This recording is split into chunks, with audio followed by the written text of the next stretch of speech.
Brock, welcome to the show, my man. Thank you. Thank you for having me. So Young Entrepreneurs of America, man, this is super, super interesting to me. I think it's insanely important for entrepreneurs to get together because entrepreneurship is so individual focused, man. You're kind of alone in your world, and when you can get with other people that have the same vision as you, it helps a lot, especially young entrepreneurs. So how'd you come up with this idea? And first of all, what exactly is it? Yeah, so thanks for having me on the show. I think when I first moved to Tampa, so I started off in South Florida. I've always been interested in business and entrepreneurship, different things, some successful, some not so much. And when I got here 4 years ago, I was running a home improvement team, so I had a bunch of employees here, and I was a regional manager for this company. And I essentially left that role at some point and started embarking on more business journeys, And I felt like I didn't know anyone like me. Yeah. Anyone that was interested in business, anyone around our age. Garrett, how old are you? I'm 31. 31. So I'm 28. So at that point, I was like, I don't really know anyone around our age that's like interested in business. Yeah. And I was talking to a friend about this, and he said, hey, if you start a group to bring people like us together, I'll be your first member. And I said, wow, bet, let's do it. Yeah. So that's how it started. That was in 2021. So it wasn't some grand plan. It was like an opportunity in front of you, and you took advantage of it and went from there. Yeah, it was just like I needed it, socially, because you want to get along with people, but you don't want to be friends with just people of proximity. You want to be friends with people of common interest. For sure. Trying to move up in the world, trying to make it happen. And so we just started there. It was actually our first meeting was at Fresh Kitchen. Yeah? Yeah, Fresh Kitchen on Kennedy. That's awesome. And then why Young Entrepreneurs of America? Why not like of Tampa Bay? Yeah, that's a funny story. So it was actually going to be Young Entrepreneurs. We'll listen a little bit closer. Oh, a little closer? Yeah. There we go. Can you hear it better? Yeah, that's way better. All right, cool. So, yeah, it was originally going to be Young Entrepreneurs of Tampa. And An, who's one of our founders, she said, yet. She's like, I don't think it sounds good, yet, the acronym. Yeah. And she's like, why don't you think bigger? Think bigger. Think America. And we just went with it. Yeah, I like it. That makes sense. So is the idea to bring this across the country to different cities? Potentially. Yeah, I think some people ask me that question, and I try not to answer it too much because, when we just start in business and we are trying to like get our feet wet in business, we can have these like grandiose plans that forget that omit like the reality of today. And I don't want to be naive and how fast we can grow or anything like that. For me, it's just about building the unit, building Tampa, building our concept, our standard operating procedures, everything we do that makes us who we are, et cetera. Right. And then we'll go from there. If that means that we can, do FDD, get a franchise, basically create a concept that can be sold or licensed to other metros, then we'll do that. But it's not like the main thing. The main thing is getting our events to where we get 9 out of 10 plus satisfaction from every event. We measure the stats for all of our events. And, we're hitting those stats pretty much today. So that makes a lot of sense. Yeah, just about, making the customer experience as good as possible and then standardizing everything here. And then if something happens, that's great. But really, this is kind of a Tampa thing right now.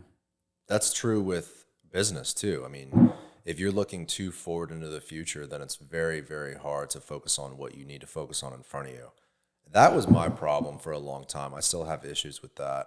I'm an extremely creative person. I really enjoy the vision board and talking with Tyler about what we want to do with the company in the future and what it could be. And even with the podcast, man, like talking about a couple years from now at the podcast and where we're going to be at in terms of numbers and followers and who we're going to have on as guests, right? But you have to focus on the day-to-day. That's so important. And it's funny that this is essentially a club, right, for entrepreneurs, but you're modeling what you would do in a scalable business in an entrepreneur club.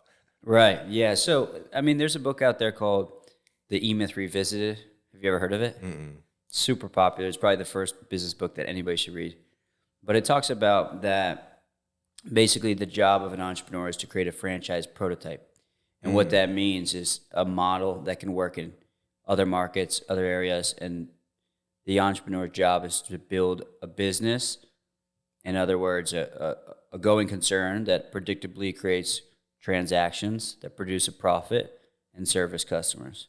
So the job is to create a franchise prototype, a unit that works, and when you do that, then you can do whatever with it. Think about how many successful businesses have ran that model. Like that's the foundation of so many nationwide companies. Right, yeah. Kind of an interesting thought though, if you want to stay local. Yeah, so I mean, there's another book out there. I guess I'm a big book guy. Pull up the books, Tyler, because I'd like to get that first Yeah, one. yeah. So that first one's E-Myth Revisited, but another one is Competitive Strategy by Michael Porter. He's a Harvard business guy. And, growth strategies depend on what you do, right? So if you're in manufacturing, maybe the franchise model doesn't make sense for your business. But if you're in a local service, the franchise model is one of the best ways to grow because you don't have to operate and deliver locally. So your job is to build a unit that works and procedures that make sense and economics that make money. And if you can do that, you can take it to other places. But you can't operate in other locales, so you license the concept. So it's depending on your growth strategy, depending on the landscape, then you decide what growth plan works for you. And in the event that it's franchising, then you can look at that. Yeah. How's it going right now with your meetups? Like, what's your structure? Is it weekly or how do you do it? Yeah, good question. So we never change. We do 2 events a month. We do a happy hour and we also do a seminar. Cool. So yeah, our seminars are on the second Tuesday of every month at 6:30 to 9:30. Or to 8:30, but usually we go out and eat more after. And then our happy hours are the 4th Thursday of every month. Like, for example, we have one tonight, and they're always themed, so it's fun. Like, we sold out tonight. It's a lot of our stuff is free. Some of our stuff is paid. We do both. So we rent out venues, but we also do consistent free stuff. We do some stuff with the county as well. So, yeah, that's kind of what we do. And Hawaiian happy hour. yeah, Hawaiian tonight. I like it. You got to keep it fun. Business is fun, man. People get too caught up in the stress of it. And I think the reason they do is because, like you mentioned earlier, they're looking into the future too much. How am I going to get there? How am I going to scale? How am I going to turn this thing into the vision I have in my head? Well, dude, it takes time. Like you gotta start from scratch, man. You gotta build it up, and you gotta focus on the day to day. Get happy customers first. 100%. Do your job first. Yeah, like, look, you want to have a vision, right? Like we this is where we want to go. This is what we're doing. These are our objectives. This is the timeline.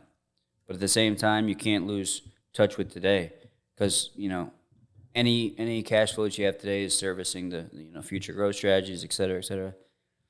So I don't know. I just feel like you can't lose touch with what's making you money right now. Yeah. Because that's gonna be the fuel for later. Yeah, 100%. I think that would go for someone that is in a 9-to-5 that wants to be an entrepreneur. You'd be a little silly to quit that 9-to-5 and jump ship. I mean, I believe it's smart actually to keep your 9-to-5, bank cash, maybe get a vision, maybe get a plan, maybe pick up a partner, and then execute that vision. I think there's so much on social about entrepreneurship. There's so many books, there's so many YouTube videos.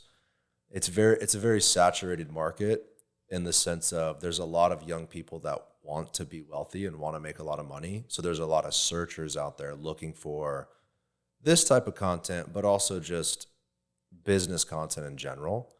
And I think that a lot of those people are smart to just bank cash. You're young, you're in a learning phase anyway. Business is extremely tough. Realize that and realize it takes time. Just focus on the now, man. Focus on making money where you can. We got a guy working for us, EJ. He does like some landscape on the side. He's doing some real estate. I'm like, dude, the landscape game is awesome. Think about how that translates to real estate. You'd be silly to give up landscaping and do real estate full time. Landscaping, you're meeting property owners. There could be an opportunity that arises from that. You're also making consistent money. Real estate, there's no guarantee. No one here is on a salary, right? You have a real estate license. You only earn money when you make a sale, make a commission. There's nothing wrong with having a full-time job and then working on a passion after work, on the weekends, whatever that may be. You wouldn't want to sell someone down the road of like, join my club and you're going to be rich, right? It doesn't seem like that thought is what you're doing at all. It almost seems more of like a club for like-minded individuals. Yeah, so people come to us and they end up meeting all their friends. They end up maybe dating somebody. They end up maybe going into business with somebody or just going on vacation with somebody. Whatever it is, they just make their friends. So like a lot of entrepreneurs, they can tend to be reclusive if they don't have like an outlet to basically just hang out with people. So yeah, I think that's a smart way to do it. Yeah, and we have no agenda. You know, a lot of people have like a lot of groups out there have like agenda, you know, like some agenda, right? Yeah, yeah. And so we don't really, you know, and you're not selling anything necessarily. Yeah, not really. You know, we're being mindful of, you know, collecting data, you know, making sure that we're organized in the event that we do come up with some offers in the future. But yeah, and to piggyback on what you were saying about business and, you know, being an entrepreneur or starting off wherever you're at, I think, you know, it depends. I agree with, you know, 90% of what you're saying, and then the rest is just it depends on the risk tolerance of that person. It's complicated, you know, when you make that leap. Mm-hmm. You know, how are you the type that can just jump off and you prefer to just figure out how to swim along the way? Right. If that's you, then maybe that makes more sense. But you need one or the other, or a blend of the two. You need cash or cash flow. Right. So you got cash to service, you know, when it's not going to work for the first 2 years, or you need cash flow, or you need a blend of the two. Right. A little bit of cash, a little bit of cash flow. Yeah. You know, and maybe some income from your job until you you know, I know there's like a rule of thumb out there. They say, you know, don't jump ship until you're making double what you make at your W-2. Yeah, there's all those rules. Yeah, right? yeah. And that's a good one. I mean, at a certain point, you got to jump off the ledge, right? And I think you know when that is. Mm-hmm. You know when that is, because maybe you're not making money yet, but you see that the growth strategy or the growth is happening so fast. Yeah. That you're like the opportunity cost of not jumping ship Exactly would be extremely high. Yeah. So that's like a Facebook, like a Zuckerberg, right? Yeah. Obviously, these are exceptions, but think about that, right? So he was at Harvard, he's in a great school, great path, and then his Facebook thing was growing out the, you know, yin yang. So he's like, no, that's an important point. It's like, but I think everyone understands that unless you're completely delusional. There's a lot of that, right? There's a lot of the delusion in entrepreneurship and business, but you know when you're doing well, like you know when your product or service is well received. And if the energy you're putting into whatever that side hustle is, whatever that business is, and you still have a full-time job, if it's paying off and all you're having to do is put more energy into it and it's paying off, okay, well then, yeah, jump ship, obviously. 100%. But you don't want to get caught up in when do I start? What do I do? You know, you don't want to be too forward thinking to where you never jump off that ledge. That's where it becomes a problem. Yeah, and I don't think that's the problem people are having, right? The problem people are having is they jump ship too early. Yeah. And then they're trying to swim and they have no money. Yeah. So it's like, that's the majority of what people struggle with. And then they have to get a job, and then, you know, a lot of the things that they maybe had begun momentum with get like dropped off. Yeah. Right? Maybe they started a YouTube channel and all of a sudden they had to pick up a job and now they stopped the YouTube channel. Well, now all the momentum that you had is practically gone. So it's like, exactly, you know, you got to be mindful about you know, what you're up to. For sure. So young entrepreneurs, is there an age limit to join? No, so no age. You know, we have basically, if we do any advertising or if people ask me that question, I say we're 18 to 35. So we have people below and people above, but mostly like people in their 20s. People under 18 have joined up? Like, you know, a few. That's awesome. Right. That's cool, though. They'll come with like their parents. Right. Yeah, it was. I wonder, do you think that is because of social media and YouTube, the content we're talking about? Like, you know, young kids, guys, girls, whatever, on the internet, like, I want to be an entrepreneur. I want to create a business. I don't think so. I think for us, in most cases, it's like their parents, right? Their parents pushing want them to start thinking out of the box. Yeah. Right? So they'll bring their kid, you know? I figured it would be the internet. That's awesome, though. That's a good parent, man. A parent that pushes their children outside the box. That's a good parent. Yeah, usually they have something going on too, right? Yeah, usually. Yeah. Or maybe they have a business they want to get their kid involved in, so they send them to you. Right. Do you offer any sort of training or mentorship? Not at this time. So we do a lot of stuff out of the ECC, which is the Entrepreneur Collaborative Center. So basically, we forward anyone that has a lot of business consulting needs to the SBDC. And where is the ECC? Small Business Development Center. It's in Ybor. Oh, interesting. Yeah. Where exactly in Ybor? It's on Palm Avenue. Is it Palm and something. Entrepreneur Collaborative Center? Oh man, Alex Rios Architecture told us about this. This is where he went when he wanted to create his own architecture firm. Yeah, so Interesting. The thing that doesn't get a lot of advertising is that the government will help you get started. Whatever you want to do. I mean, at the end of the day, like they need tax dollars, right? So they look at it as an opportunity to develop people that want to eventually have employees, right? So it's all about economic development. And so that's the big buzzword in government is economic development. Yeah. So their job is to help create jobs. Economic Development Department was founded in 2014 to provide entrepreneurs easy access to business service providers, resources, mentorship, and specialty training. That's super cool. So it's free for the public to use. Go in there. That's It's like a library, it's always there, but nobody uses it. I feel like nobody knows about that. That's Nobody awesome. knows. So you guys are kind of feeding people in that direction if they have an idea. Yeah, that's what we're doing. That's what we're doing now, yeah. That's cool. So you guys are a community, but you also have resources where an entrepreneur can come to you, find like-minded people, and then actually implement the ideas that they're talking about. Yeah, it's one of those things you get around people that you think you're doing good, and then you meet someone that they have a bigger business, and you're like, oh, this person's also younger than me, and they got a bigger business than me. Maybe I should, hang out with them more, ask them some questions, and stop thinking that I got it figured out. Even the bigger fish are fun to listen to because then you can kind of hear their origin story and think, damn, dude, they were on that same path. Like they were in my position 15, 20, 30 years ago, and they had issues getting started too. Hearing that's very, very important. I don't think anyone's road to success is easy. So when you hear, like you mentioned Zuckerberg, he's a crazy example, but the idea that it was easy for him, right? I mean, did he get a golden ticket in the sense of like he had this crazy idea that was worth billions? Yeah, for sure. But the idea that he didn't have help along the way, the idea that he didn't struggle along the road to his success is ridiculous, right? So hearing his story of how he got started is super helpful. Yeah, and people think that Facebook's the first thing he did, but it's not. He had a bunch of failures. He had a bunch of little things that he created that had no demand. Exactly. So that's like the big thing, right? You got to build something that has demand. Yeah. So you've had some awesome speakers. Anyone interesting coming up that you'd like to announce? Yeah, so actually we have Chris Cavallini coming up. He's got a company called Nutrition Solutions. He's an awesome guy. I've been following him for years. He's got like 140-something thousand followers on Instagram. And his business account has probably another 150,000. Yeah, if you're looking it up, Tyler, it's Chris.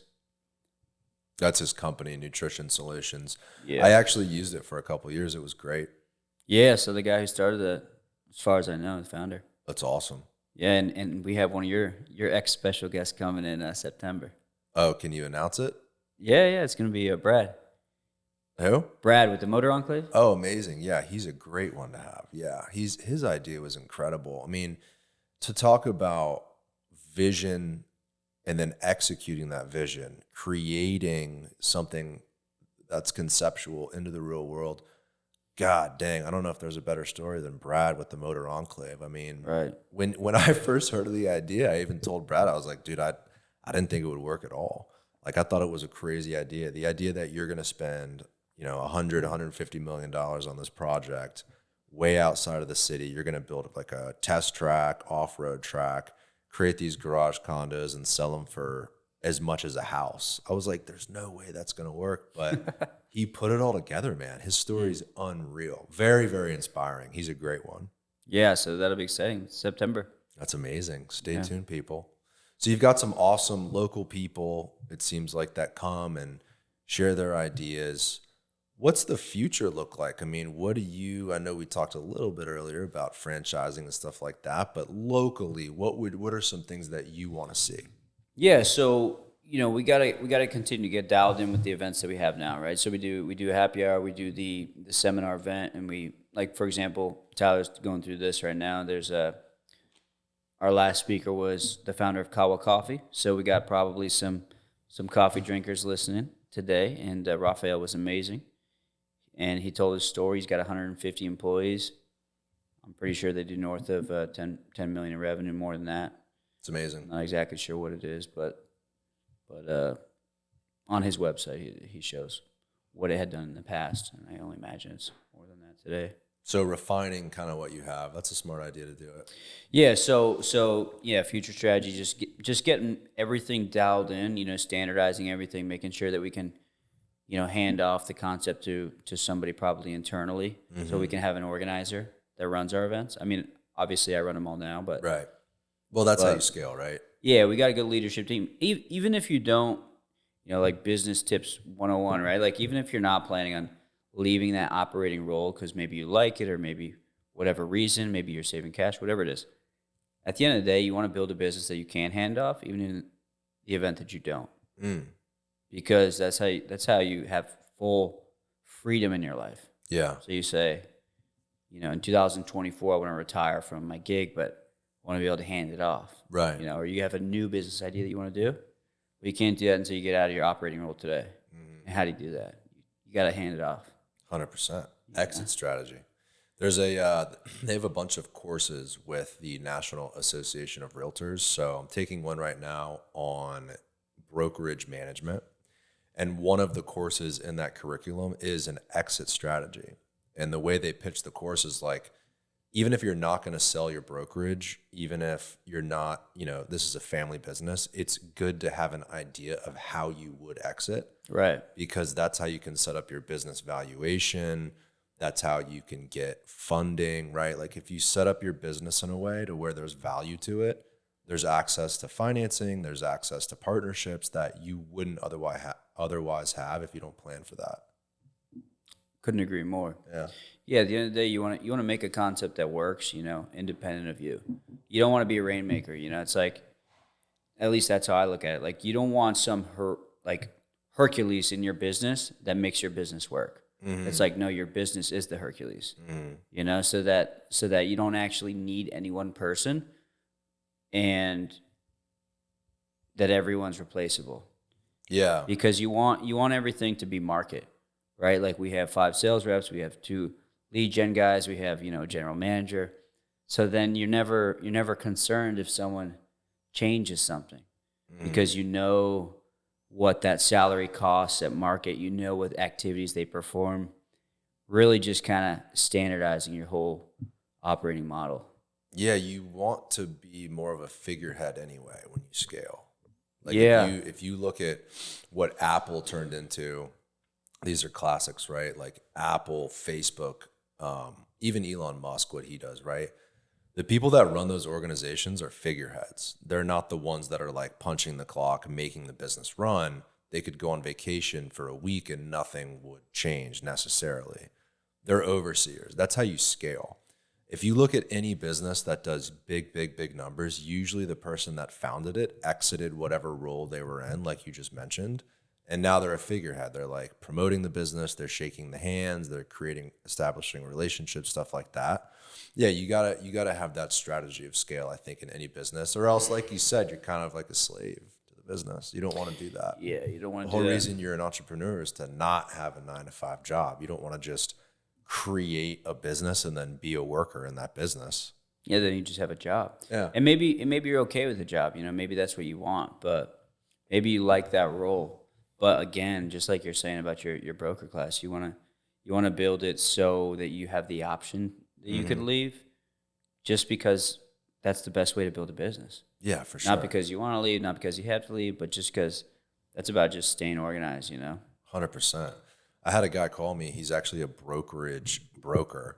So he like buys and sells brokerages, real estate brokerages around the country. And he pitched to me, because I was like, I'm not trying to sell, man. But he was like, no, like, let me come in and help you get set up to sell. Let me look at your books. Let me like value your business. Let me get into your business and set you up, because you never know. Like, what'd you say?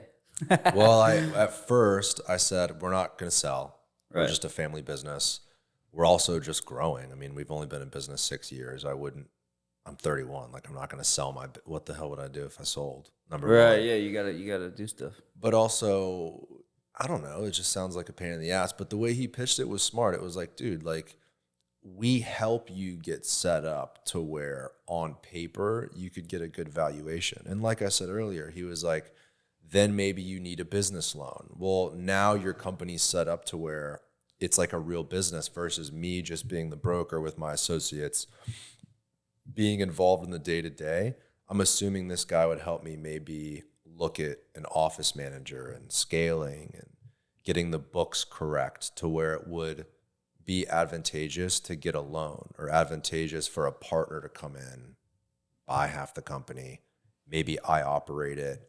We've got extra cash to grow, like whatever that would be. I thought it was interesting. I haven't thought about an exit. I haven't thought about setting my company up to sell it because again, we're just starting and I feel like I have a long way to go, but it was smart to, I think, have a conversation with someone that thought about the future in that way because I had never thought about an exit in the beginning like this. Yeah. I think it's interesting that you mentioned that, right? So you've been in it for 6 years. At the end of the day, any good business takes at least 5 to 10 years just to get some good substantial momentum going, right? And I think a lot of these like Instagram, social media entrepreneur type of wannabe drop shipping type of people, they're looking, nothing against drop shipping. We love drop shippers, but they want something right away and they want something they could sell tomorrow. And it's like, dude, this shit takes time. You know what I mean? Did those people frustrate you? You're trying to create an environment with real entrepreneurs and young people who are genuinely interested in business. So what do you think about those influencer types? Yeah, so I mean, I have some conflicts of interest with people that like sell these super high ticket courses to like teach you some business. It's like, dude, come on, you know what I mean? Like, because at the end of the day, they're selling a shiny object to someone that's like kind of just falling prey to that, you know? Yeah, vulnerable might be the wrong word, but if you're young and you want to learn about business and you see some flashy guy in a Rolls Royce selling a course for $500, you're probably going to be enticed to take it. Yeah. Versus what I like about your organization is you're talking with real people like that are starting businesses and they're also young. Yeah. The camaraderie of it is nice. Yeah, and switching gears a little bit, like one of the things that I think is amazing about what we do is we kind of pierce that veil of like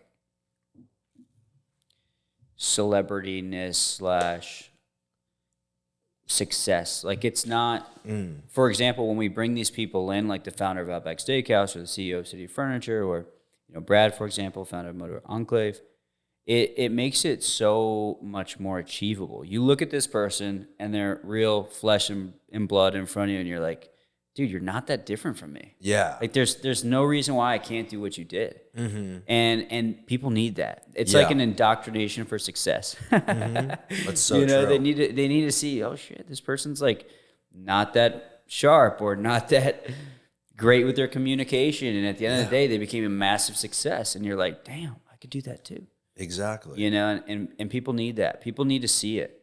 Especially in variety of businesses too, right? Oh yeah, And you ever heard that concept, smelling the leather, when they say like, hey, go sit in the Rolls Royce before you have it? Exactly. It's the same thing, but with people. You see the people that have already done it, and you're like, wow.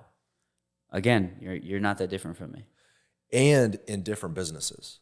Because everyone's business is different. Like my business, I've found is extremely hard to find successful brokers.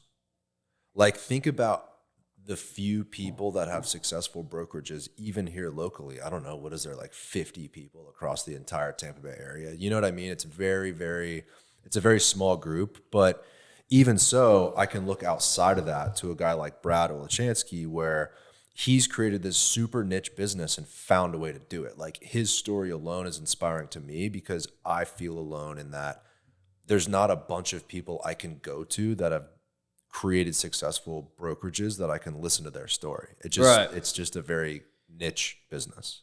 100%. And another thing is like, you know, they say that you should model and like, you know, find a mentor and do this. And I think all that's amazing. We need to do that. And I'm not hating on that. But another thing that we need to do and have a better pulse on is just what our consumer or customer wants. Yeah. You know, like you could be the only person in your industry or do the only thing as long as you have a real pulse on what your consumer, your customers actually wants. And you only get this by asking. So you have to have a culture in your business where you're regularly taking a pulse of, you know, based on what we serve you today, what do you want more of? What do you want less of? You know, how would you rate us on 1 to 10? How likely would you be to refer us to a friend? You know, these are the things that you need to ask because at the end of the day, like your customer will tell you what they want next. You don't like you want to be an innovator and you want to model in some cases, but also you just listen to the customer. Yeah. They'll tell you where to go. Yeah, exactly. You got to listen to what they like and what they don't like. Yeah. And take both of those thoughts exactly the same way. Yeah, and maybe this makes more sense for like someone like Brad who's doing like something super innovative, right? Because it's like he's the only one doing it. So then maybe this advice is better for that. Yeah, but it's true even if you're selling smoothies, right? Or T-shirts or whatever it would be. Like if the customers like it done in a certain way, focus on that. Give them what they want. That's how you build a business. That's how you get repeat customers is you give people what they want. I mean, that's kind of the foundation. That's like the base layer of business is you're providing a product or a service that people enjoy and they keep coming back and they tell their friends. Exactly. And it's not about you, it's about them. And when you find out what they like, your job is to bring that messaging to the surface, right? So before you said, "Oh, it's so great that you're bringing like-minded people together," right? That word, like-minded, or those words, everyone uses them. So, and I didn't use them as first. I just said whatever I said. But now in all of our messaging, we pull that to the top. So this is like a marketing hack, right? So when you listen to your customer, your consumer, and you're like, "Hey, why do you like working with us?" They're like, "Oh, because I saw you guys were veterans." And you're like, "Oh, I didn't even realize that was like a play." Yeah. And then if you hear enough people say it, if a number of people are saying they go and do business with you for some specific reason, then you want to bring that messaging to the top. Not only do you want to bring it to the top, but you want to send it in all your marketing collateral. Right. Because that's what's helping you be different. Yeah. And that's another reason to start early too and to just start. You're going to find stuff like that out along the way. You're not going to know that in the beginning. There's so much in business that you're not going to know when you first start. Like everything you do in life is just a learn as you go experience, no matter what it is. Playing a sport, you name it, video game, whatever. Like you start and you suck and you get better and you improve and you adjust. And that's just the same with anything. So if you're hesitant to get started, just figure out a way to start that makes sense for you. If you're a single mother trying to provide for a family, maybe don't like leave your job and start selling smoothies. Like that's probably a bad idea, right? But figure out that happy medium. Everyone's situation is different. But that's a good point on why you should start early. You're going to find stuff out along the way that helps you, however it may be. Yeah, like, I mean, it's so true, right? I just posted a story on my Instagram the other day. You guys can follow me at brocklaramie.com, brocklaramie.com, but on Instagram. But yeah, so I just posted something on my story, and it's probably still there. But essentially, I was saying, like, you can always reinvent yourself, right? Like, Tyler, if you pull up my story and go to, for example, just when I was running, this little entrepreneur plug. Not that one, but the next one, yeah. Yeah, and so I kind of talk about it here, but at the end of the day, like, the paradigm that you see business from now isn't going to be the paradigm that you see it from when you take that next step. For example, right? It's like a stairwell. You don't know what you're going to see at step 7 when you're at step 2.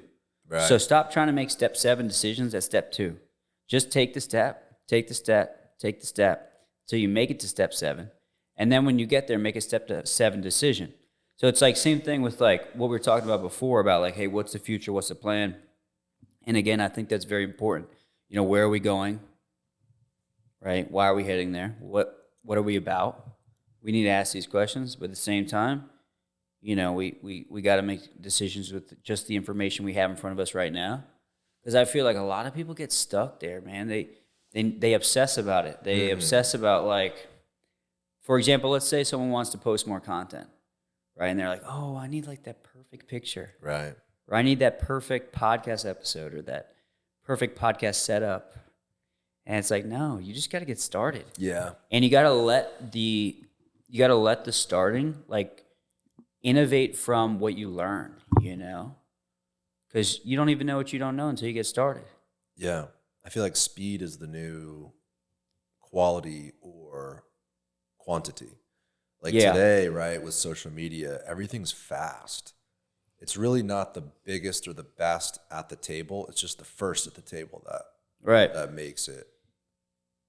Yeah, I think it's a great point. And there's a story out there, and I'm going to tell you this story, and the reason why I'm going to tell you it is because it depends on how right you need to be. Okay, so there's a story of two contractors. They get hired by this general manager or whatever, and they have to lay electric poles, like those big wooden poles, across, let's say, a huge piece of land. It's like 200 miles, right? They're like, all right, you have a week to do it. We just need it to be at 80% of a straight line, and just go down and get it done. And so the two contractors go with their teams, and they go and they start the project. So a week goes by, and the general contractor says, how'd you guys do? And one says, we got it done in 3 days. It's mostly straight. It's like an 82% straight line, like just in your parameters, and it's done. He's like, great. And he goes to the other guy, he says, so, all right, so how'd you do? And he says, well, we made almost a perfect line. It's 99.5% straight. But it took us, and he says, and we finished in time. It took us all 7 days, but we did it in time. And he says, great, you're fired. Yeah, exactly. And he goes, what do you mean? He said, I did it in your parameters. He said, this other guy did it in half the time. And so now I realize that I can do it for half the cost of what I paid you. So you're fired, and he gives the other guy more work. That's a perfect example. And the reason why I say that is because based on what you're doing, I mean, we all do this, like, just based on our intuition. Yeah. But if you really need to be precise about a decision, then you just say, how right do I need to be? Right. How right do I really need to be? Do I need to be, like, in terms of content marketing or anything like that? Like, just post something and then figure it out. Like, there's not real something at stake, right? But if you're acquiring a business, if you're acquiring a piece of property, you can't just be 80% right. You need to be 99% right. So your due diligence is going to be a lot more extreme. So, like, just no matter what you're doing, if you're doing something new, whether it's buying a business or buying real estate, just know how right you need to be. And, that's so true. And if there's debt involved, then you really need to be right, because you have to pay somebody back. Yeah. Right? So you can't mess up. You need to know this is a good guy or a good property or whatever. You know everything about the deal. Yeah. And because, with real estate specifically, like, sorry to cut you off. Yeah, you just can't mess up because there's too much at stake. Yeah. Right? There's too much on the line. And you don't want a setback either. No, you don't want to set back, and you especially don't want to set back when you have debt or other people's money, right? And so this is why, everyone, we talked a little bit earlier about, like, risk tolerance and stuff like that. Like, an entrepreneur, they're looking to the upside. They're looking at the future. They're looking at what could be. A banker is looking at, how do I know you're going to pay back the principal? Forget the interest. Mm-hmm. So their risk is a lot different. So just whatever you get involved in, 100%. Be mindful of that. With real estate too, and this kind of translates to anything, you'll get involved in a deal on an investment, and it might not work out, but it might not work out for a good reason. I think that's true with anything. Like, we just bought an awesome building in Tampa Heights. It's the best deal I've seen in years pop up. The only reason we got it is because I lost out on like 6 contracts over the past 2 years. Like, Tyler and I put an offer on that little duplex in Ybor. That was a shit property. It was a shit deal. At the time, it was hard to exit that agreement. But when we did, I felt a sense of relief because it was a bad deal. And that happened like 6 times in a row to lead me to this awesome investment in the future. That translates in business too, right? Like, maybe the partnership you thought would work out didn't, or maybe whatever agreement you had with someone, didn't work out. Whatever it may be, there's usually something better in the future as long as you don't give up. mean, this deal we just got is better than the last 6 I lost out on combined.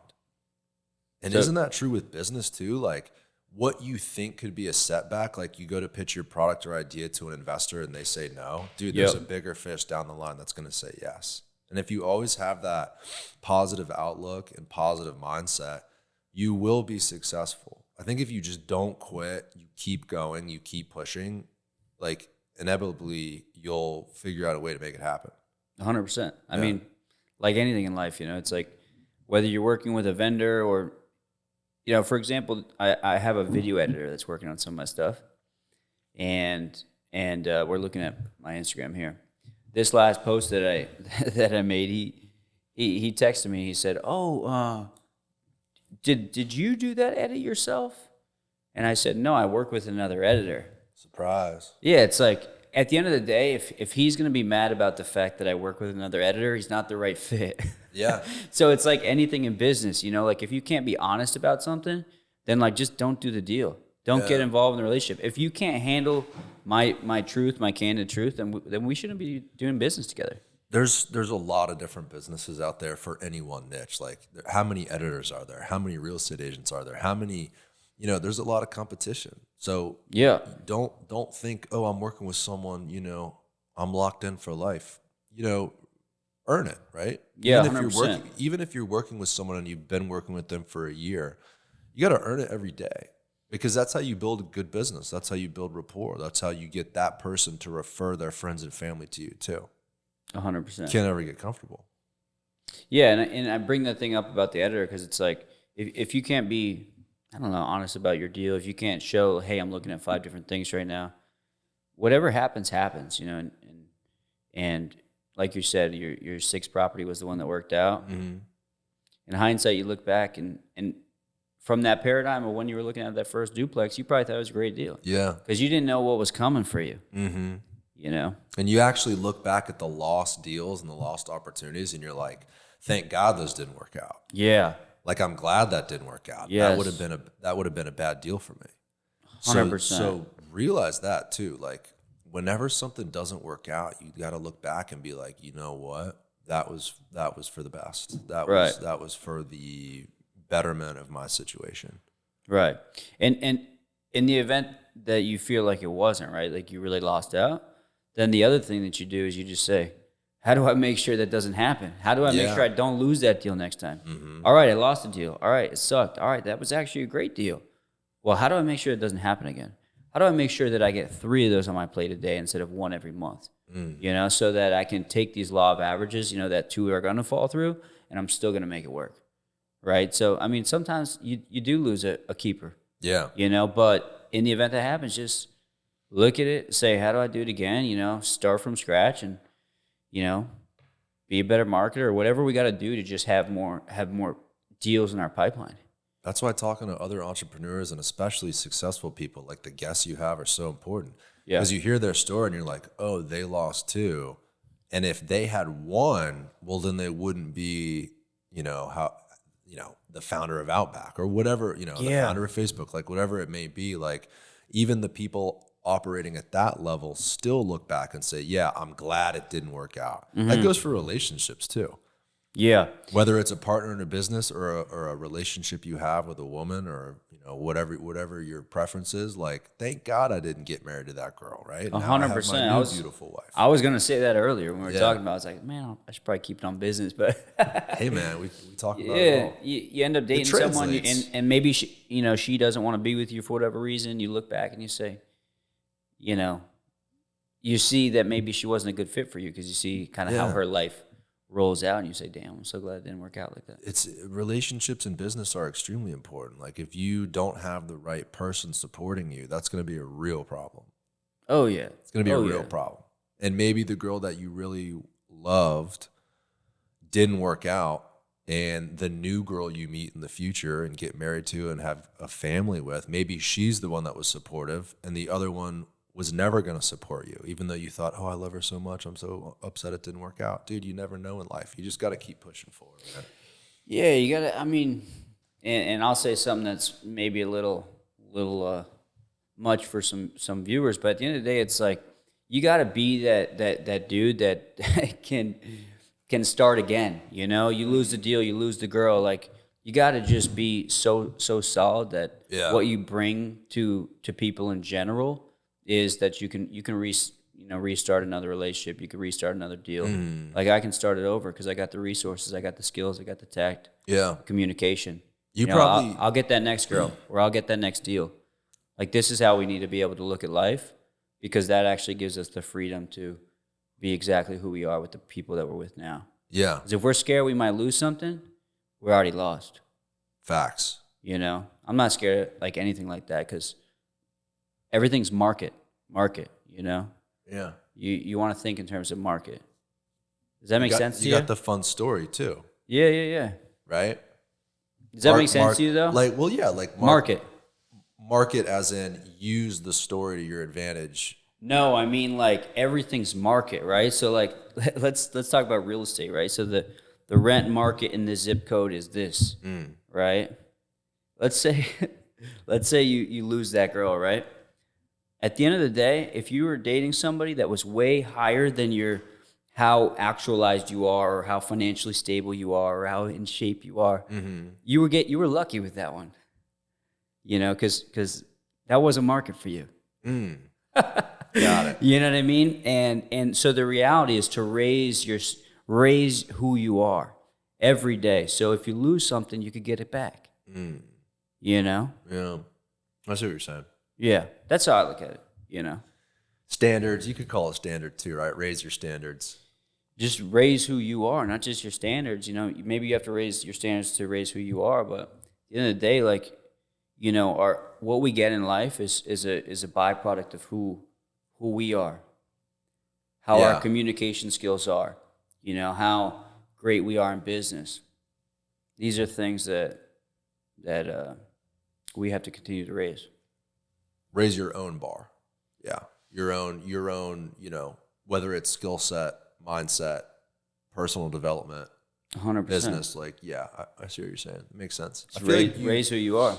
You talking with all of these very successful entrepreneurs, and then obviously communicating with people you call it do you have like YEA? Yeah. People in the YEA, right? Like, they have a lot of different stories. You've probably gained an amazing perspective being in charge of this organization, putting this together. Like, right. What are some common themes you hear? We've talked, you know, common themes of what? Like what people get into in terms of business or what? Yeah, so like you've talked with a broad variety of people about their own success. So it seems to me like there's common themes that come up in business, meaning never quit, right? If any one of those people quit, they would not be where they're at, right? Yeah. So we've talked like, you know, like the guy with Outback, right? He probably had some bad deals in the beginning. Yeah, so some people, yeah, I imagine he did. He told me that the first day that they opened Outback, their dinner was like total revenue $600. You know, so it was like not what they were expecting. They're like, holy shit, what did we get into? But this is Chris. He's awesome. Chris Sullivan, founder of Outback. Yeah, he's awesome. And so I think everyone's a little different, right? Some people, they start off, they get beat up a little bit. Business was hard to them, and they feel like it's impossible, and then they quit. And then the other happens, the other extreme, which is someone starts something, it's so successful, and they think it's so easy that anybody can do it. And both of them are wrong. Right. The answer is actually in the middle. It's hard, but possible. Mm-hmm. And so when we hear some of these stories of some of these different people, it's like the theme is you got to stay in the game. You got to stay in whatever you're doing for like a while until it's like a farmer, right? It's almost like biblical. Or even having a baby. You know, having a baby takes 9 months. You can't accelerate it. No matter what you do, having a baby takes 9 months, right? You could be a potentially great father, or basically you can't accelerate how fast that happens. It takes 9 months, just like with farming or anything like that. So it's very similar to business. Yeah. Like the profits don't come day 1, day 2, day 3, day 30, month 4. Like they may, but the reality, like, and they should as early as possible, but like the real fruits in your business come after 5 years, 10 years in the same game. Because business is like this. You know, I have a saying and I say, you got to, first you figure out how to get it done, and then you figure out how to get it done faster, cheaper, and better, right? But first you got to figure out how to do something. And in every industry, there's a known universe of gotchas. In other words, if you're in the real estate industry, there's, let's say, 107 mistakes that the first-time real estate agents make. And it's a universe of gotchas. These are all the ones that the mistakes people make, and there's pretty much no way of getting around them. They're still going to make them. Well, if you uproot yourself after 2 years and you've learned 70 of the 107 gotchas, and you take yourself to another industry and you plant yourself in healthcare, and you do another 2 to 3 years in healthcare, and you do the same thing, well, you didn't get to the point where you know all the gotchas in your industry, because the best money, the largest profits, are when you make the least number of errors. And when you make little errors when you've been in the same game a while. Yeah. And so it's like, the reason why it's 5 to 10 years and whatever you're doing is because it's like, there are mistakes that everyone makes in this industry. And until you make them, you don't know what they are. But if you uproot yourself before you've learned from all of them, then you're shooting your future self in the foot. Right. That's a really good point. The learning curve to anything. Yeah, that learning curve. But it's a number of things. It's like in like some actual things, like a term in your contract. You're like, oh shit, like we should have this term because you know, maybe someone, if we don't say that they have to pay us in 30 days, then on 31 days, you know, we might not get paid, and then you get beat up, and you don't really learn until you get beat up enough. Yeah, you got to get burned. You got to get burned, but you hope that you don't get burned so bad that it takes you out of the game. So your job is to make, you know, you want to err on the side of, to have a bias to action, move forward, try new things, but always be managing risk and managing your exposure to risk. And so it's like, when you look at your business and you're thinking about kind of like, how much of my business am I allowing to be experimental versus how much of my business is like things that I know and understand and that produce cash today to keep us alive. It's so fun to talk with an expert in your field, because they'll mention things that they've either done by mistake and learned from, or they'll mention something and you go, damn, I didn't even think of that. And 100%. You realize that only comes with 30 years of experience. You have to make those mistakes. You have to go through those processes. You have to learn from them. Yeah. But there's no one that could be at the top of their game early on in a few years. It's impossible. Now there's exceptions, like you can be very talented at whatever you may be doing. But I love talking to veterans in their space, especially in real estate, right? Where you talk to a realtor that's been doing it 30, 40 years in the same market. They've been in every house in the neighborhood. Like they know the prices like the back of their hand. You can say, hey, have you seen the house at 123 Main Street? Oh yeah, I sold the house across the street 15 years ago. I've been in that house. Like the knowledge, and especially in real estate, because it's a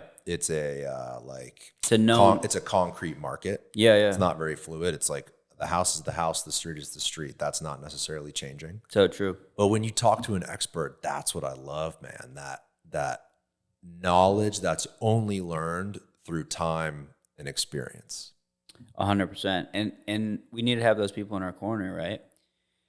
But also, there is a negative thing that can happen with too much expertise. You know, you can't teach an old dog new tricks. So they stop thinking innovatively, or they can. There's a tendency to be skeptical. So I think if you're going to be an expert and you're going to have a lot of experience in your space, you got to still have at least, you know, one eye open to new possibilities. Yeah. Because you can't be like too skeptical where you're like, nah, it doesn't work. Street doesn't work. Because someone who actually goes in that street and does a new value add project and changes the way things were done, it changes the whole concept, or does something new, Yeah. So they're going to reap the benefit of that. So it's, can be risk reward. It's not always risk reward because you could take a lot of risk and get no reward. That's for sure. And you can get a lot of reward from taking no risk. So there's ways to control that. It's probably more true today than ever before because of the advent of social media, the internet. Things happen so much quicker today than they ever have in the past. Right. So the person that's at the top of their career today, who's been in business for 30 years in the same industry, is going to most likely be extremely rigid in how they view different streets, like you were saying. Whereas a younger person in business today that's been in business for 5 years, who's seen the growth on social media, who's seen the different applications on your phone. Take like Zillow, for example, or Realtor.com, or one of those websites where you can search for a home. Well, that didn't exist 15 years ago. So an agent that's been in business for 30 years, that for 20 years, MLS used to be a book. Yeah. You used to have to go to the real estate office to get a key to get into an open house, versus today, there's an app on your phone that you actually open a lockbox with and get a key from directly on site at the home. Technology changes, things change. And if you're right, man, if you've been in business for a long, long time, you might have it twisted in your head and think, well, the way I've always done it is the right way to do it. That might not be true. And I think young people today have a better perspective on that because, dude, we've seen so much change growing up. I was born in 92. My first Game Boy was black and white. Like now you have the freaking Nintendo Switch where you have a full video game on a handheld little console. So the perspective I have is a lot different from someone whose first 30 years were 1940 to 1970, right? Those 30 years are dramatically different than the 1990s till now. So my perspective, the shift in technology is quicker. Like when a new technology comes out, my generation's more inclined to jump on it versus the person who was born in 1940 who sees a new technology and they're like, it's for the kids. Yeah, all true. Have you ever seen that? And maybe you haven't because I don't know how popular it is, but there's a chart of like early adopters, late adopters, middle adopters.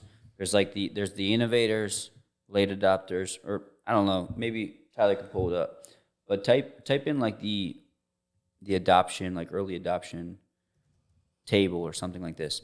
But basically anytime a new technology comes out or anything new, it's going to go generally in this trend. There's digital marketing, 5 stages of early adoption. Right. Let's see if that's it. It looks like it.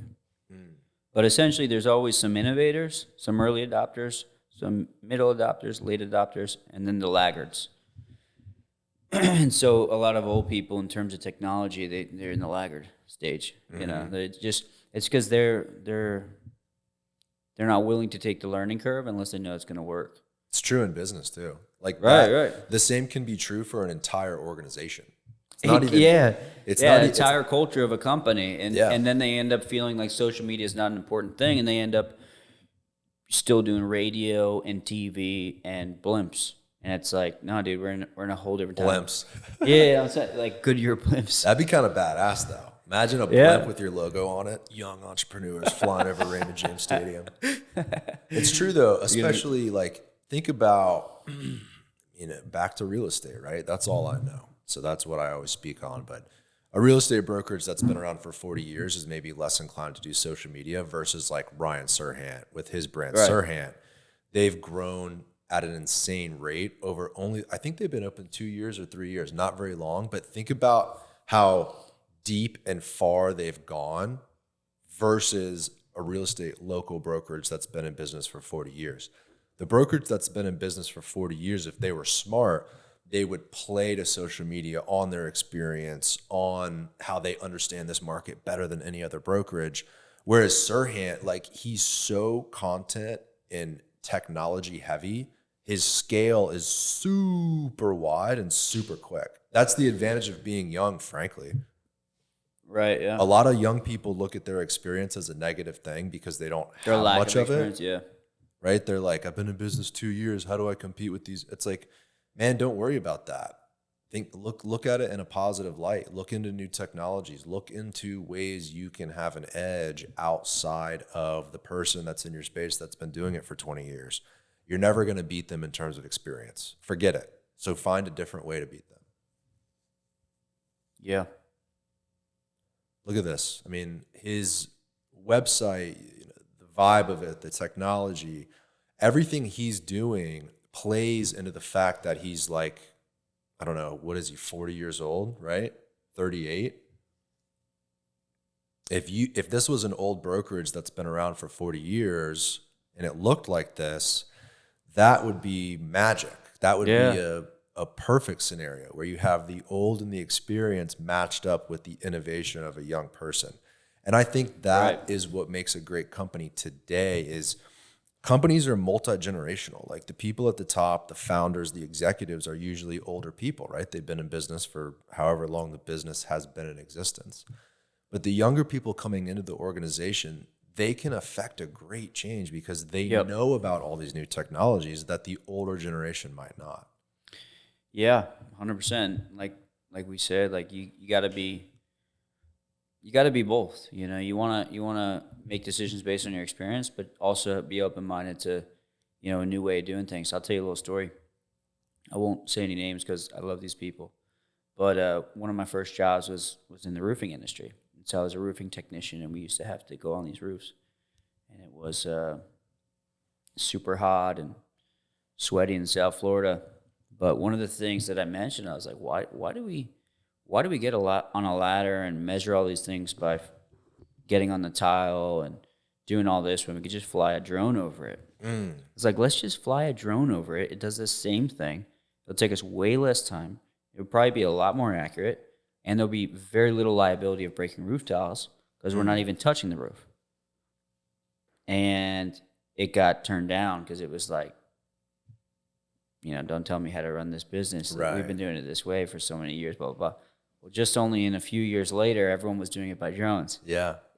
So I saw something that didn't exist yet, and now everyone's doing it. Exactly. And there's still people that do it the old way, but basically everyone does the drone thing now. Because it just makes more sense. So that's why it kind of goes into that chart we were talking about. I mean, some people are just going to be laggards, and some people are going to be early adopters. And you hope that you're an early adopter on the things that are going to actually be important in the future. Yeah. Right? Yeah. You don't want to spend a bunch of energy on the next new thing always. Yeah. So you gotta place your bets. Life is a game of placing bets, and we got to place the right bets. Or roll the dice. That's funny though, because in home inspections they usually do drones only now because. Basically, in Florida, on a real estate contract, the buyer would have to pay for any damage done to a roof if they sent an inspector up and cracked a tile or broke something. So now the inspectors just send a drone up. Yeah, and no liability. 5 years ago, that was like, what are you talking about? How is he going to get a good inspection of a roof if he's not up there? He's got to see it with his own eyes.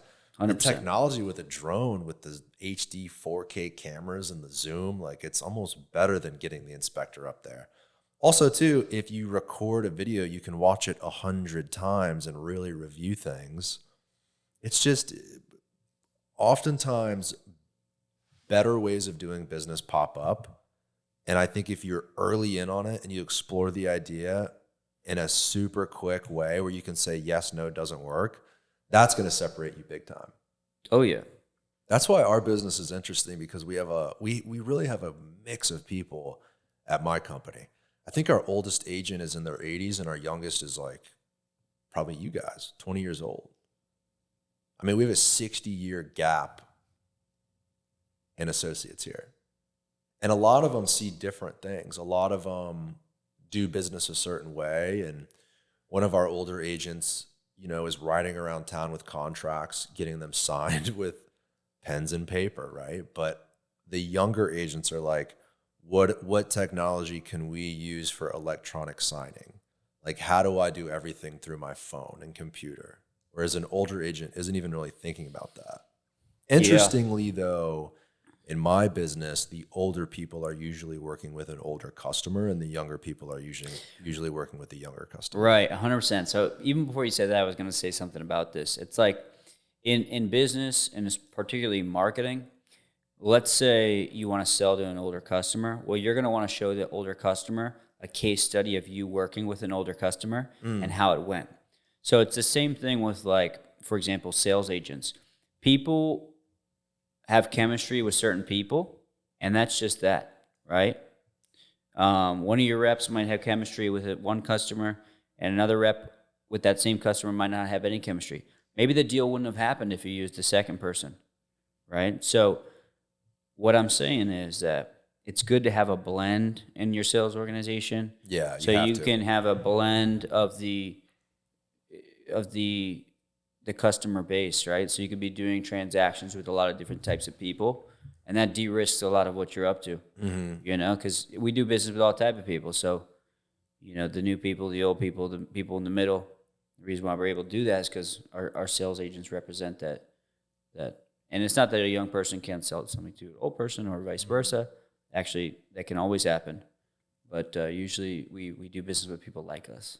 That's a hard bridge to cross, though, when you are a young salesperson and you're selling in a world of people that are older than you.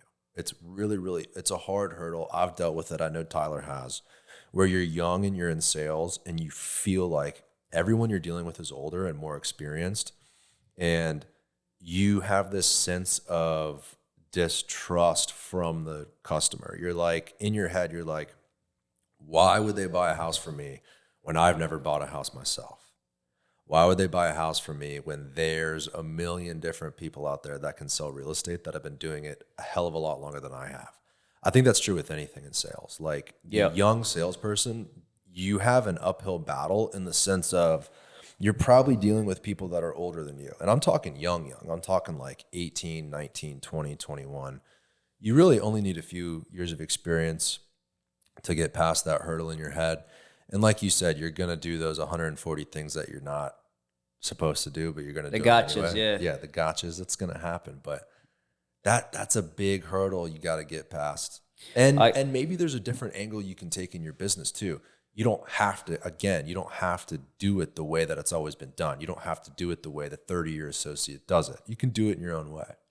100%. And another thing you could do is you could pull the M&M. You know, you could say, you know, the 8 Mile M&M thing. He's basically said all the things that he knew the other rapper was going to say about him, and he brought him to the surface. Right. And then he said, now that we got that out of the way, here's what I can really do for you. And so it's similar with that. I'll tell you a little story, because stories are the best way to do marketing. You know, I'll tell you a real story. I was talking to this guy. I was trying to do a deal with this guy one time about a business. And he was telling me that he was a lawyer when he was younger. And he said, man, when I was your age, I was a lawyer, but nobody wanted to do deals with me because everyone was doing deals with the older lawyers. And he said, but I flipped that on them and I did it. Best deals ever. And I said, what'd you say? He said, well, what I told him was, he said, I just went to them with the facts. I said, hey, I'm going to tell you straight up. I'm the youngest lawyer you're going to be considering using for this job. However, because of that, I'm going to work so much harder and you're going to get so much more out of me. And I'm going to be able to jump all these loops and hoops for you. And I'm going to make it happen no matter what, because I'm hungry. And so it's kind of like that Eminem 8 Mile, like, let me show you all the things you already are thinking about me that might be negative, right, and I'm going to flip them around, and I'm going to turn them into a positive. So true. Ronald Reagan famously, during a debate, look that up real quick, Tyler. Ronald Reagan, young and inexperienced. Ronald Reagan, when he was running for president, was going up against a much older and experienced candidate.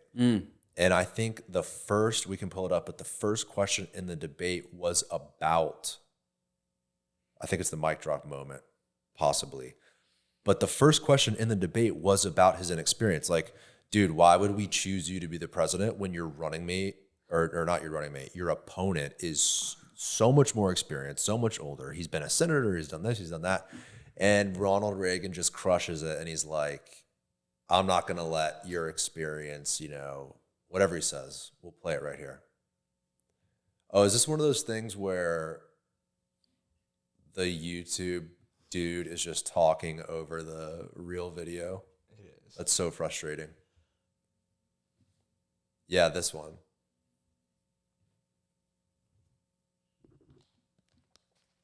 Can we hear it? Let's see if this is it.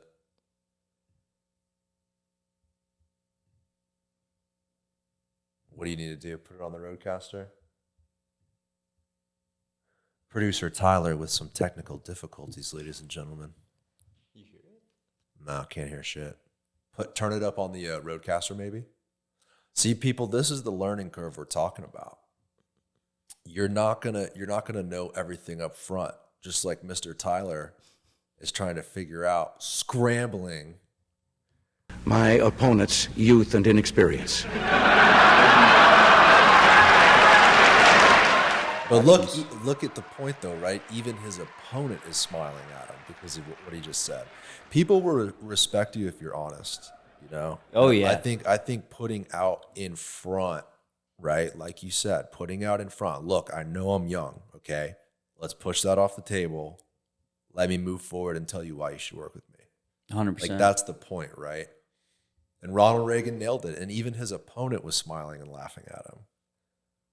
And I think you'll find that too, like as a young person in sales or as a young business owner, you will feel a sense that people don't trust you because you're young. But I guarantee if you play into that and you prove other people wrong, your competitors will respect you. Customers will respect you. Don't try to hide the fact you're young. Don't try to be fake. Don't try to be like, I've only been doing it a year, but I've had this many sales and I've done that. It's like, here it is. Oh, this is the entire debate. I don't know if this will work, Tyler. Good volume. Where did Good the job last getting the video volume go? figured out. Yeah, there we go. Your question Oh, here it to is. President Reagan. Mr. President, I want to raise an issue that I think has been lurking out there for 2 or 3 weeks and cast it specifically in national security terms. You already are the oldest president in history, and some of your staff say you were tired after your most recent encounter with Mr. Pause it real quick. Mondale. So I was wrong. It was the opposite. Okay. Ronald Reagan was older, okay? And that was an issue for the American people at the time in 1984. So everyone's talking about this guy's old. Let's get this fresh young candidate. Same principle though, right? Yeah, You're, same thing, You're same thing. playing on your experience. Go Yeah, ahead. no problem. I recall yet that President Kennedy had to go for days on end with very little sleep during the Cuba Missile Crisis. Is there any doubt in your mind that you would be able to function in such circumstances? Not at all, Mr. Truitt, and I want you to know that also I will not make age an issue of this campaign. I am not going to exploit for political purposes my opponent's youth and inexperience.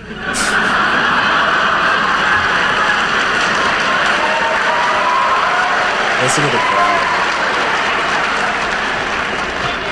Pause it there. See, so the whole crowd respects him. His opponent respects him. He took that issue off the table anyway. Move on and nailed it. It's a perfect scenario, right? Yeah. Well, dude, listen. I appreciate you coming on, man. This was a lot of fun. A lot of good little tidbits of information. Yeah. Before we get off, I want to hear a little bit about what are some of the things you're excited about now and what you're trying to do in your business and stuff like that. We're making so many shifts and so many changes. There's a lot to be excited about. I think I'm in the middle of it right now, so it's hard to be excited because there's a lot of moving pieces and I'm trying to get everything in order. But what I'm most excited about is wrapping up a couple investments I have, this building being one of them, the new building we're purchasing that I talked about in the beginning, getting a tenant in there, and growing the company, man. I think in the next few months, once we get all of these loose ends tied up, I'm super excited about growth. I'm super excited about adding some more team members to the organization, my company, Greco Real Estate, getting some good real estate agents on board. I'm super excited to find a new location to shoot this podcast and dive in completely, meaning spend some capital, build out an amazing studio, better microphone, better camera, right? Learning too, like with the situation we just had about how to quickly figure out sound on the podcast, like Tyler and I learning some of those technical skills, me learning conversational skills and podcasting skills, being a host, and the growth phase I'm super excited about. But before we get to that growth phase, like I said, we got a lot of shit to move around the next few weeks. So I gotcha. yeah, man. Well, it's exciting. And did you recently have a kid? I did, yeah. Congratulations. Thanks, man. He's actually 9 weeks old today. Congratulations. Thank you, dude. It's exciting stuff. I'm a little tired, but nothing lasts forever. Yeah, is your wife at home and She is. she's watching? Yeah. Yeah, she Him? works from home. Him, you said? Him, yeah. His name Okay. is Rome. Oh, cool. Yeah, man. So Congrats, man. I'm sure that's Thank you, super dude. exciting. it is. It's been just a whirlwind, doing, business and these investments and the podcast and everything we got going on, plus a little baby at home. It's been challenging because it's a lot of pressure, but it's been fun because it's a beautiful thing. It's like business is fun, success is fun, making investments in real estate. I would do it for free. I love making deals and buying buildings and creating a portfolio for myself and my family and all the amazing associates we have at the company and just the camaraderie we're building and the culture we're building at Greco Real Estate. It's been very enjoyable for me to grow these different things. And the podcast too, man. The people I meet, like you and Brad, we talked about Brad and a lot of these other guys that are, and women that are affecting Tampa in such a positive way, watching the growth of the city and being on this podcast and kind of being on this side of the table, hearing from the people that are affecting change. All of it together has been amazing, dude. Life is good. That's awesome, man. Yeah, Glad man. to hear it. Where can people follow along with you? Yeah, so they can follow my personal IG, Brock Laramee Com, so BrockLaramee.com. And then they can follow our Young Entrepreneur page, which is YEA Entrepreneur. And then Yeah, they can- baby. Yeah. And then they can come out to any of our events. We got one tonight. So basically today is a fourth Thursday of the month. So we do everything on the fourth Thursday of the month. But that's it, man. This will air 3 weeks Friday. Episodes drop every Friday. So in a few weeks. So what's the next Thursday? That'll be the one that airs. Yeah, so it could be whatever That date would be. But the third Thursday. The fourth Thursday, yeah. So it'll be the 24th of August. 24th of August. Yeah, so we have August 8th, we have an event. We have the 24th of August. And then we have September 12th. And Good then on stuff. and on. Yeah. We actually are doing an event with MG Studios, so I want to plug them. They've been Oh, cool. real good to us. Yeah, so I'm going to actually go meet with Gunther now about some things. Oh, nice. Yeah. Yeah, they do great work. We'll probably be in there for a couple podcasts, honestly. We got to find a place to go. This will be one of the last ones in this building. That's exciting. Yeah, man. It's all good. All right. Well, Brock, appreciate it. Yeah, thank you for having me. Absolutely. All right. Bye, everybody.